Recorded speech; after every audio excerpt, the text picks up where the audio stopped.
The Daytona 500, a big race. I don't know how big it was in Australia. Do you have any memories of it when you were growing up? Did you watch it all? Well, unfortunately, the Daytona 500 has never really been televised in Australia until recent years on cable networks.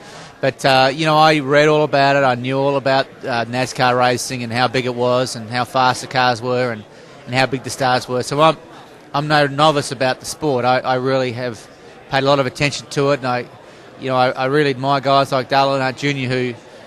who look at the history of the sport so much. And I'm the same kind of way. I always read old motorsport magazines and I enjoy the history of sport. So I understood NASCAR from a fairly early age and have followed it pretty closely for a long time.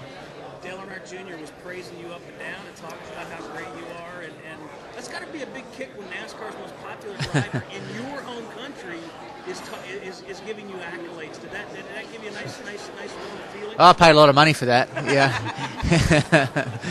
I also organised his itinerary for him, so there was, I guess there's some payback there, but it is, all jokes aside, it's just to feel like someone like Dale Earnhardt Jr., who's such a champion here in the US and is such a huge player in sports, has the time to know who I am and appreciate where I've come from. And from all accounts, I've heard that when Junior went down to Phillip Island to look at the last race in V8 Supercar, he was like a kid in a candy store. He was looking at the cars and talking to the drivers and was just amazed how close he could get.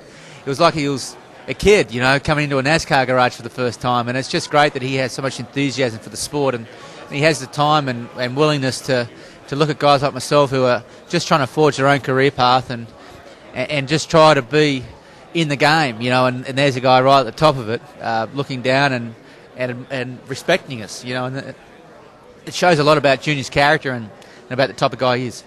You've had a lot of surprises coming to America, different cultures, different things. What do you think Junior's biggest surprise would be going to Australia in terms of just the culture, the overall, everything? Or is it the same? I mean, what do you notice the difference? Well, I think all his mates are talking about the girls. I think they're pretty keen on all those girls down there. But, Junior is a guy who has grown up around NASCAR all his life, but he also wants to break out and see the world, and this is his first trip to Australia.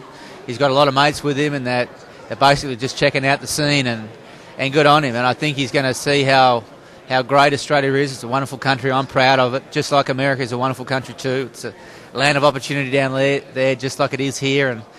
And he sent me an email saying, why'd you leave? It's a good place. I said, well, I know it's a good place, but it hasn't got NASCAR. So it's it's a lot of fun that he can check it out. And again, it just shows his character that he wants to get out and see the world and not just be stuck in this bubble that we call NASCAR. He wants to get out and see something different.